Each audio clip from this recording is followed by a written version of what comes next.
We're standing in a conference room at the Getty Research Institute, and the Institute is fortunate to have the archives of the Guerrilla Girls, and we're looking at one of their most famous works, Do Women Have to Be Naked to Get into the Met Museum? The original version of this was intended as a billboard with the Public Art Fund, but they were told that the message wasn't clear enough.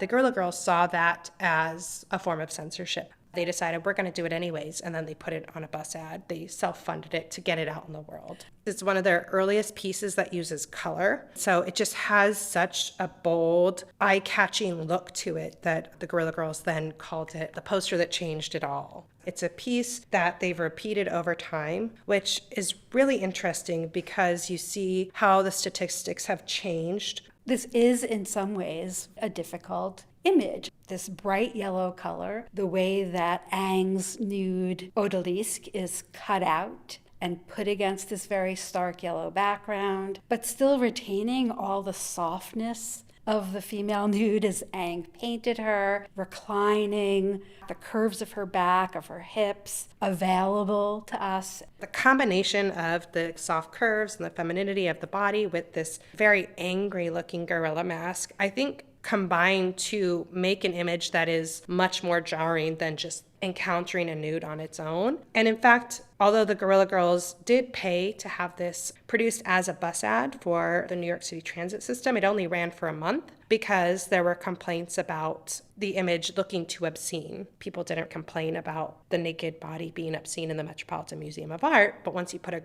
angry gorilla mask on it and slap it on the side of a bus, people have a lot more to say about it. What's really fun about the archive is that we have photographs that the Guerrilla Girls made that give us a sense of how they saw themselves. They've suited up in trench coats and they're taking notes, and that really speaks to the actual work that they did, poring over figures and numbers, or going through Art in America Annual, where they compiled a lot of their statistics from. I think really early on when they were starting to call attention to the numbers, people would say, you're just being hysterical. Of course women are included in museum shows. But when they really started to count things up and put forth the actual numbers, that really got people's attention. You could also say there's a ton of women depicted, but so many of them are nude. And what does that say about how we perceive women and the subjectivity of women in the art world? And then when they combined this into a single statement, to think about the fact that in order to get into the museum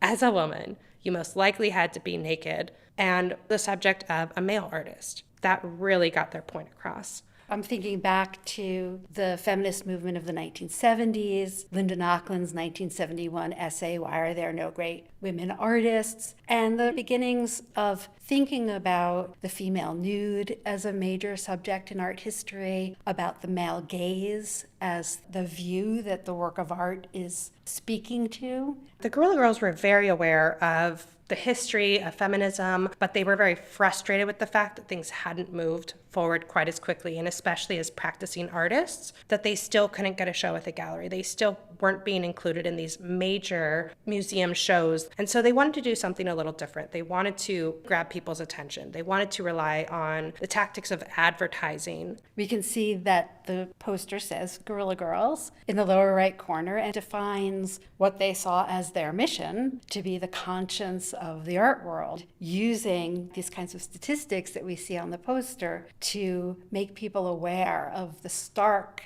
reality of that discrimination. It's the first time we see the gorilla mask on one of their posters. So up until this point, it was only text, but this poster actually shows the gorilla masks as a stamp of who they are. So you have this loud black text on the loud yellow, and then this pink in the lower left corner.